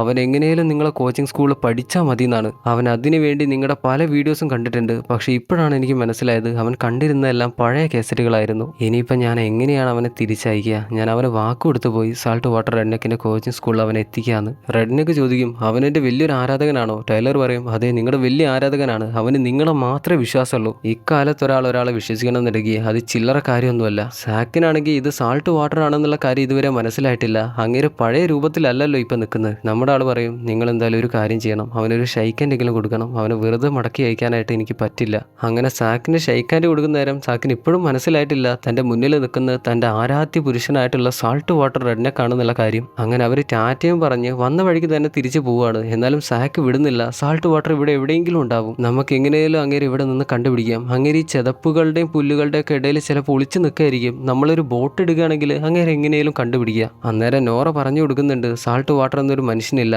ആളുകളെ പറ്റിക്കാനായിട്ട് ആരോ ഉണ്ടാക്കി വെച്ചിരിക്കുന്ന വീഡിയോ ആണത്. എന്നിരുന്നാലും സാക്ക് ഇതിനൊന്നും സമ്മതിക്കുന്നില്ല. എങ്ങനെയും സാൾട്ട് വാട്ടറെ കണ്ടുപിടിച്ചാൽ മതി. അപ്പോഴാണ് ദൂരെ നിന്നൊരു കാറ് വരുന്നത്. പൊടിയെല്ലാം പറത്തി അവിടെയെല്ലാം ഡ്രിഫ്റ്റ് ചെയ്ത് അവരുടെ അടുത്തേക്കാണ് വന്നുകൊണ്ടിരിക്കുന്നത്. എന്നാൽ അവരുടെ അടുത്ത് എത്തിയെന്ന് വിചാരിക്കുമ്പോൾ വീണ്ടും ഡ്രിഫ്റ്റ് ചെയ്ത് 2-3 തിരിച്ചിലെല്ലാം തിരിഞ്ഞാണ് അവരുടെ തൊട്ടു മുന്നിൽ വന്ന് നിൽക്കുക. ആ കാറിൽ ഇരിക്കുന്ന ആരാന്ന് വെച്ചാൽ ദ സാൾട്ട് വാട്ടർ റെഡ്നെക്ക്. അങ്ങേരുടെ പഴയ രൂപത്തിലാണ് വന്നിരിക്കുന്നത്. ഇത് കാണുമ്പോഴാണ് സാക്കിന് സമാധാനമാവുക. മിസ്റ്റർ റെഡ്നെക്ക്, നിങ്ങൾ ഇപ്പോഴും ജീവിച്ചിരിപ്പുണ്ടെന്ന് എനിക്ക് അറിയാമായിരുന്നു. നിങ്ങളെ തെരഞ്ഞാണ് ഞങ്ങൾ ഇവിടെ വരെ വന്നിരിക്കുന്നത്. ഞാൻ നിങ്ങളുടെ എല്ലാ സിനിമകളും എല്ലാ റെസ്ലിങ്ങും കണ്ടിട്ടുണ്ട്. വർഷങ്ങൾക്ക് ശേഷമാണ് സാൾട്ട് വാട്ടർ തൻ്റെ ഒരു കടുത്ത ആരാധകനെ ഇപ്പോൾ കണ്ടിരിക്കുന്നത്. കണ്ടത് വളരെ സന്തോഷമുണ്ടെന്ന് സാൾട്ട് വാട്ടറും പറയും. സാക്ക് ചോദിക്കും നിങ്ങൾക്ക് എന്നെ റെസ്ലിംഗ് പഠിപ്പിക്കാൻ പറ്റുമോ? ഓ പഠിപ്പിക്കാമല്ലോ, വണ്ടിയിലേക്ക് കയറിക്കോ എന്ന് പറയുമ്പോൾ സാക്ക് ഒന്നുകൂടെ ചോദിക്കും ഞാൻ എൻ്റെ ഫാമിലിയെ കൂടെ വണ്ടിയിൽ കയറ്റട്ടെ? പിന്നെ എന്താ, അവരെല്ലാവരും പോരട്ടെ എന്ന് പറഞ്ഞ് അവരെല്ലാവരും കൂടെ സാൾട്ട് വാട്ടറിൻ്റെ വീട്ടിലേക്കാണ് വരിക. എന്നിട്ട് വീടിൻ്റെ തൊട്ടു പിന്നിൽ തന്നെ ചെറിയൊരു റിംഗ് എല്ലാം സെറ്റ് ചെയ്ത് അവിടെ നിന്ന് സാക്കിന് റെസ്ലിംഗ് പഠിപ്പിച്ചുകൊണ്ടിരിക്കുകയാണ്. നീ ആദ്യം ചെയ്യേണ്ടത് റിംഗിലേക്ക് ഇറങ്ങുമ്പോൾ തന്നെ 2-3 റൗണ്ട് ഓടുക. എന്നിട്ട് നിനക്ക് പറ്റിയ കംഫർട്ടബിൾ ആയിട്ടുള്ള ഒരു പ്ലേസിൽ നീ അവിടെ തന്നെ നിൽക്കുക.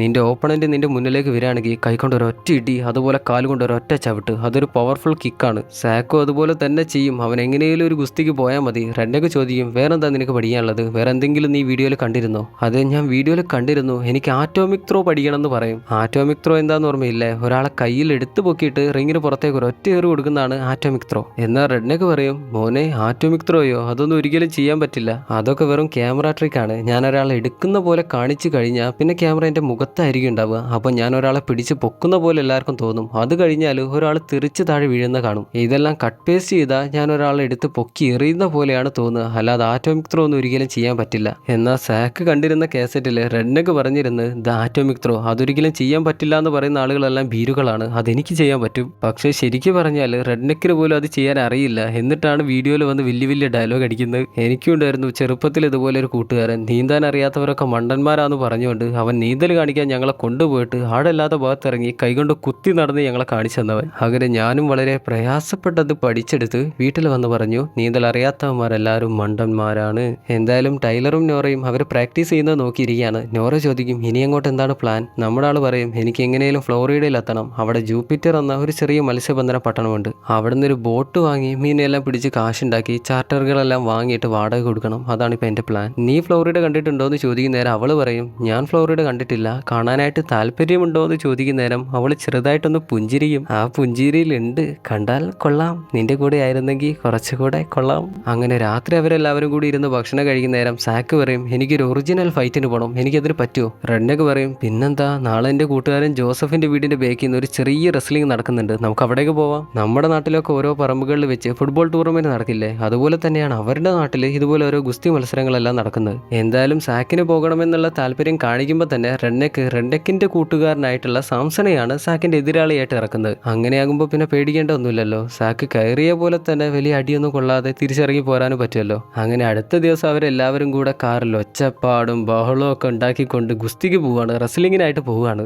അവിടെ ചെല്ലുമ്പോൾ തന്നെ കാണുന്നത് ഒരുത്തനെ പഞ്ഞിക്കിട്ടുകൊണ്ടിരിക്കുന്നതാണ്. അത് കാണുമ്പോൾ തന്നെ സാക്കിന് ചെറുതായിട്ടൊരു പേടിയാവുന്നുണ്ട്. എന്നാൽ അപ്പോഴേക്ക് റെഡ്നെക്ക് സാക്കിൻ്റെ പേരും കൊടുത്ത് അവനോട് ഡ്രസ്സെല്ലാം ചേഞ്ച് ചെയ്യാനായിട്ട് പറയും. എന്നാൽ അവിടെ ഇരിക്കുന്നുണ്ട് എൻ്റെ അനിയൻ്റെ ആശാൻ. നമ്മൾ തുടക്കത്തിൽ തന്നെ ഡങ്കൻ്റെയും റാഡ് ബോയുടെയും കൂടെ ഒരുത്തനെ കണ്ടില്ലായിരുന്നോ? ടൈലറിനൊന്ന് കൊടുത്തിട്ട് പിന്നെ അവനോട് സംസാരിച്ചാൽ മതി എന്ന് പറഞ്ഞിരുന്ന ഒരു ചേട്ടൻ, അങ്ങേരാണ് അവിടെ ഇരിക്കുന്നത്. ടൈലറെ കാണുമ്പോൾ തന്നെ ഡങ്കനെയും റാഡ് ബോയെയും വിളിച്ച് പറയും നിങ്ങൾ തിരഞ്ഞുകൊണ്ടിരിക്കുന്ന ഒരുത്തൻ ഇപ്പോൾ ഈടൽ നിൽക്കുന്നുണ്ട്. നിങ്ങൾ പെട്ടെന്ന് തന്നെ ഞാൻ പറയുന്ന സ്ഥലത്തേക്ക് വന്നാൽ എനിക്കൊരു അടിയും കാണാം, നിങ്ങൾക്ക് നിങ്ങളുടെ പ്രശ്നവും മാറി കിട്ടും. ഇങ്ങേർക്ക് ആളുകളെല്ലാം അടി ഉണ്ടാക്കുന്നത് കാണാൻ വലിയ ഇഷ്ടമാണ്. ഇപ്പോൾ ഗുസ്തി കാണാൻ വന്നിരിക്കുന്നത് തന്നെ അതുകൊണ്ടാണ്. എവിടെ അടിയുണ്ടോ അവിടെ അങ്ങേരുണ്ട്. ഡ്രസ്സിംഗ് റൂമിൽ സാക്കിന് റെഡ്നെക്ക് പറഞ്ഞു കൊടുക്കുകയാണ് നീ റിങ്ങിലേക്ക് ഇറങ്ങുമ്പോൾ തന്നെ നിനക്കറിയാവുന്ന തെറികളെല്ലാം വിളിച്ചു പറയണം. പിന്നെ സംഭവിക്കാതിരിക്കട്ടെ, എന്നിരുന്നാലും നിന്റെ മുഖത്ത് നിന്ന് അഥവാ ചോര എങ്ങാനും വരികയാണെങ്കിൽ നീ ആ ചോര എടുത്തിട്ട് നിന്റെ അഡ്വാൻറ്റേജ് ആയിട്ട് കണ്ട് ആ ചോര കയ്യിൽ പുരട്ടിയിട്ട് വേണം അവന് ഇടിക്കാൻ. എൻ്റെ കൂട്ടുകാരനാന്ന് പറഞ്ഞിട്ടൊന്നും കാര്യമല്ല, അവൻ ഈ കുട്ടിച്ചാത്തലൊക്കെ വലിയ വിശ്വാസമാണ്. ചോര കണ്ടാൽ അവൻ അപ്പം പേടിക്കും. എന്നാൽ പെട്ടെന്ന് തന്നെ ഇറങ്ങിക്കോന്നും പറഞ്ഞ് സാൾട്ട് വാട്ടർ പുറത്തേക്ക് ഇറങ്ങിപ്പോകുന്ന നേരത്താണെങ്കിൽ സാക്കിനാണെങ്കിൽ അപ്പോഴും പേടിയാണ്. ചോരയെക്കുറിച്ചൊക്കെ അങ്ങേര് പറയുന്നത് കേൾക്കുന്ന നേരം അഥവാ ചോര എങ്ങാനും വന്നാലോ എന്നൊരു പേടി. ടൈലറോട് പറയും, ടൈലർ എനിക്ക് പേടിയാവുന്നു. നമ്മുടെ ആള് പറയും, പേടിച്ചിരുന്ന നീ ഇനിയും അവിടെ തന്നെ ഇരിക്കും. നീ ഇത്രയും കാലം ഇതിനായിട്ടല്ലേ കാത്തിരുന്ന്. നിന്റെ കൈയുടെ ബലം എന്താന്ന് അവന് കാണിച്ചു കൊടുക്കുക. ഇറങ്ങെന്നും പറഞ്ഞ് അവനെ മോട്ടിവേറ്റ് ചെയ്ത് വിടുന്നേരത്ത് അവൻ എഴുന്നേറ്റ് ദ പീനട്ട് ബട്ടർ ഫാൽക്കൺ എന്ന് ആർത്ത് വിളിക്കും. ടൈലർ ആണെങ്കിൽ പുറത്ത് വന്ന് നോറയെ കൂട്ടി കാറിൽ കയറിയിട്ട് അവൾക്കൊരു കൊടുത്ത് കൈ അവിടെ ഹാൻഡ് കഫിൽ ലോക്ക് ചെയ്ത് പുറത്തിറങ്ങി വരും. അവൻ അറിയാം സാക്കിന് ഇവിടെ വെച്ച് എന്തെങ്കിലുമൊക്കെ സംഭവിക്കും എന്നുള്ള കാര്യം. അത് അവൾ കാണണ്ട, അവൾക്ക് താങ്ങാൻ പറ്റില്ല എന്ന് അറിയുന്നത് കൊണ്ടാണ് അവൾ ഇവിടെ വന്ന് ലോക്ക് ചെയ്ത് വെക്കുന്നത്. ഇവിടെ സാക്കാണെങ്കിൽ ദ പീനട്ട് ബട്ടർ ഫാൽക്കനെ പോലെ തന്നെ ചട്ടക്കൂടെല്ലാം വെച്ച് കെട്ടി ആർത്തുകൊണ്ടാണ് പുറത്തേക്ക് ഇറങ്ങി വരുന്നത്. ആളുകളെല്ലാം ഇത് കണ്ട് ഇതെന്ത് ഇവന് ഭ്രാന്തായെന്ന് വിചാരിച്ച് തരിച്ചാണ് ഇരിക്കുന്നത്. ആരും ഒന്നും മിണ്ടുന്നു പോലുമില്ല. ഇത് കാണുന്ന നേരം സാക്ക് ആർത്ത് വിളിച്ചുകൊണ്ട് എല്ലാവരുടെ അടുത്തും ചെന്ന് അവന്റെ കൈ കൊടുക്കും. അപ്പോഴാണ് കാണികളെല്ലാം ഒന്ന് ആവേശഭരിതരാവുന്നത്. എല്ലാവർക്കും ഇപ്പൊ സാക്കിന് വലിയ ഇഷ്ടമായി. അങ്ങനെ അവൻ പീനട്ട് ബട്ടർ ഫാൽക്കന്റെ ഡ്രസ്സെല്ലാം മാറ്റി വെച്ച് റിങ്ങിൽ വന്ന് അവന് പറ്റിയ കംഫർട്ടബിൾ ആയിട്ടുള്ള ഒരു സോണെല്ലാം വന്ന് തെരഞ്ഞു പിടിക്കും. റെഡിനെ കാണെങ്കിൽ പുറത്തുനിന്ന് അവന് കാര്യങ്ങളെല്ലാം വിളിച്ച് പറഞ്ഞു കൊടുക്കുന്നുണ്ട്. അവനാണെങ്കിൽ അങ്ങനെ പറയുന്ന പോലെ തന്നെ കാര്യങ്ങളെല്ലാം ചെയ്യുന്നുണ്ട്. എന്നാൽ ഫൈറ്റ് തുടങ്ങുന്ന മുതൽ സാംസൺ ആണെങ്കിൽ സാക്കിനെ എടുത്തിട്ട് ഇടിയോടിടിയാണ്. മുന്നിലൊരു ചെറിയ പയ്യനാണ് നിൽക്കുന്നതെന്നൊന്നും സൈമൺ നോക്കില്ല. ഗുസ്തിയാണെങ്കിൽ അത് ഗുസ്തി എന്ന് പറഞ്ഞുകൊണ്ടാണ് അവനിപ്പോൾ അവനെ ഇടിച്ചോണ്ടിരിക്കുന്നത്. റെഡിനെ കാണെങ്കിൽ കണ്ണുകൊണ്ട് സൈമണോട് മെല്ലെ ഇടിക്കാനായിട്ട് കാണിക്കുന്നുണ്ട്. എന്നാൽ അതൊന്നും സൈമൺ മെയിൻ ചെയ്യുന്ന പോലുമില്ല. കിറുക്കിനിട്ട് 2 ഇടി കിട്ടുന്ന നേരം സാക്ക് വിളിച്ചു പറയും, നിന്നെ ഞാൻ എൻ്റെ ബർത്ത്ഡേ പാർട്ടിക്ക് വിളിക്കില്ലടാ. ഇതേ സമയത്താണ് ഡങ്കനും റാറ്റ്ബോയും സ്ഥലത്തെത്തുന്നത്. അവർ കയ്യിൽ ആയുധങ്ങളെല്ലാമായിട്ട് ടൈലറെ തെരഞ്ഞോണ്ട് വരികയാണ്. എന്നാൽ ഇതെല്ലാം നമ്മുടെ നോറ കാണുന്നുണ്ട്. അവൾ പെട്ടെന്ന് തന്നെ നമ്മുടെ ആളോട് കാര്യം പറയാനായിട്ട് വരാൻ ശ്രമിക്കുമ്പോൾ കയ്യിൽ ഹാൻഡ് കഫ് ചെയ്ത് വെച്ചാണല്ലോ. അവൾ എങ്ങനെയൊക്കെയോ അതെല്ലാം കുത്തി പൊളിച്ചിട്ട് അവൻ്റെ അടുത്തേക്ക് ഓടി വരികയാണ്. ഇവിടെ ഇടി കൊണ്ട് പൊളയുന്ന സാക്കാണെങ്കിൽ അവസാനം അവൻ്റെ കൈയുടെ ബലം ഉപയോഗിച്ച് സൈമണെ പിടിച്ച് ഉയർത്തുകയാണ്. അവനിപ്പോൾ ചെയ്യാൻ പോകുന്ന ഒരു ആറ്റോമിക് ത്രോയാണ്. ഇത്രയൊക്കെ ഇടി തന്നവനെ സാക്ക് വെറുതെ വിടുവോ? അങ്ങനെ ഒരു ഒറ്റ ഏറാണ് റിങ്ങിന് പുറത്തേക്ക്. അപ്പോൾ തന്നെയാണ് ഡങ്കനും റാറ്റ്ബോയും ഒരു വീൽ നട്ട് സ്പാനറുമായിട്ട് വന്ന് ടൈലറുടെ തലക്കിട്ട് ഒരൊറ്റ അടി കൊടുക്കുന്നത്. പിന്നെ എന്താണ് സംഭവിച്ചതെന്ന് അറിയില്ല. അവിടുന്ന് ബ്ലാക്ക് ഔട്ട് ചെയ്താൽ ടൈലർ ഇപ്പോൾ ഹോസ്പിറ്റലാണ്. സാക്കാണെങ്കിൽ പുറത്ത് വന്നിരിക്കുകയാണ്. അവൻ എപ്പോഴും പറഞ്ഞുകൊണ്ടിരുന്ന അവൻ്റെ ബർത്ത്ഡേ പാർട്ടിയുള്ള ദിവസം ഇന്നാണ് അവൻ്റെ ബർത്ത്ഡേ. പക്ഷെ ആഘോഷിക്കാനായിട്ട് അവൻ്റെ കൂടെ ആരുമില്ല. അവൻ്റെ കൂടെ ഉണ്ടായിരുന്ന ടൈലർ ആണെങ്കിൽ ഇനി അവൻ്റെ കൂടെ ഉണ്ടാവുമെന്ന് അറിയില്ല. സാക്കിനാണെങ്കിൽ ടൈലറെ കുറിച്ചുള്ള ഓർമ്മകൾ മാത്രമാണ് മനസ്സിലേക്ക് വരുന്നത്. അവൻ്റെ ജീവിതത്തിൽ അവൻ ഇതുപോലെയുള്ള ഒരു കൂട്ടുകാരനെ ഇതുവരെ കിട്ടിയിട്ടില്ല. അവന് ചേട്ടനാവാനായിട്ട് ഒരു ചേട്ടൻ, അവന് കൂട്ടുകാരനാവാനായിട്ട് ഒരു കൂട്ടുകാരൻ, അങ്ങനെയായിരുന്നു ടൈലർ അവന്. പക്ഷെ എന്ത് ചെയ്യാൻ, ഇപ്പം 3 ദിവസം കഴിഞ്ഞു. സാക്കും എലനോറയും കൂടെ ഇപ്പൊ കാറിൽ എങ്ങോട്ടോ പോയിക്കൊണ്ടിരിക്കുകയാണ്. ടൈലർ ആണെങ്കിൽ അവരുടെ കൂടെയില്ല. അവനെന്ത് സംഭവിച്ചെന്ന് അറിയില്ല. അങ്ങനെ അവർ കുറേ ദൂരം യാത്ര ചെയ്യുമ്പോഴാണ് നോറ സാക്കിന് ദൂരെയായിട്ട് ഒരു ബോർഡ് കാണിച്ചു കൊടുക്കുന്നത്. അതിൽ ഫ്ലോറിഡ എന്നാണ് എഴുതി വെച്ചിരിക്കുന്നത്. അവരിപ്പോൾ പോകുന്നത് ഫ്ലോറിഡയിലേക്കാണ്. അത് കാണുന്ന സാക്ക് വണ്ടിയുടെ പിന്നിലേക്ക് തിരിഞ്ഞു നോക്കുന്ന നേരം നമ്മുടെ ടൈലറിന്റെ അവിടെ കിടക്കുന്നത് അടിയെല്ലാം കൊണ്ട് പഞ്ഞിക്കിട്ട അവസ്ഥയിൽ അവൻ അവിടെ കിടക്കാണ്. സാക്ക് പറയും, നമ്മൾ ഫ്ലോറിഡയിലെത്തി. അത് കേൾക്കുന്ന നേരം ടൈലർക്ക് സന്തോഷമാവും. അങ്ങനെ സന്തോഷത്തിൽ ഫ്ലോറിഡയിലേക്ക് പോകുന്ന സാക്കിനെയും ടൈലറെയും നോറയും കാണിച്ചുകൊണ്ട് ദ പീനട്ട് ബട്ടർ ഫാൽക്കൺ എന്ന സിനിമ അവസാനിക്കുന്നു. സിനിമ എല്ലാവർക്കും ഇഷ്ടപ്പെട്ടെന്നാണ് വിചാരിക്കുന്നത്. വളരെ ദീനശൈലിയിൽ ഇരുന്നപ്പോഴാണ് ഈ ഒരു സിനിമ ഞാൻ ചെയ്യുന്നത്. അതുകൊണ്ട് വോയിസിൽ വലവലയല്ല, പല പല വ്യത്യാസങ്ങളും ചിലരെല്ലാം ഒന്ന് ശ്രദ്ധിച്ചിരിക്കാം. അതെല്ലാം ഒന്ന് ക്ഷമിക്കുക. ദ പീനട്ട് ബട്ടർ ഫാൽക്കൺ എന്ന ഈ സിനിമയുടെ പേര് കേട്ടപ്പോൾ ഈ സിനിമ ഇത്രക്കൊക്കെ ഉണ്ടാകുമെന്ന് ഞാൻ വിചാരിച്ചില്ല. ഇതുവരെ കണ്ട സിനിമകളിൽ ഇഷ്ടപ്പെട്ട സിനിമകളുടെ ലിസ്റ്റിലേക്ക് ദ പീനട്ട് ബട്ടർ ഫാൽക്കണും കൂടെ വന്ന് ചേർന്ന പോലെ എനിക്ക് തോന്നുന്നു. എന്താണെന്നറിയില്ല, സിനിമ എനിക്ക് നല്ല ഇഷ്ടമായി. ഇനി ഒരിക്കലും മറക്കില്ല. സിനിമ ഇഷ്ടപ്പെട്ടവർ മറക്കാതെ ലൈക്ക് ചെയ്യുക. സിനിമയെക്കുറിച്ചുള്ള അഭിപ്രായങ്ങൾ എല്ലാം കമന്റ് ബോക്സിൽ വന്ന് പറയണം പ്ലീസ്. ചാനൽ സബ്സ്ക്രൈബ് ചെയ്യാത്തവർ മറക്കാതെ സബ്സ്ക്രൈബ് കൂടെ ചെയ്യുക. എന്നാൽ പിന്നെ നല്ലൊരു സിനിമയായിട്ട് അടുത്ത വീഡിയോയിൽ കാണുന്നവരെ Tata bye bye. Film Chronicle.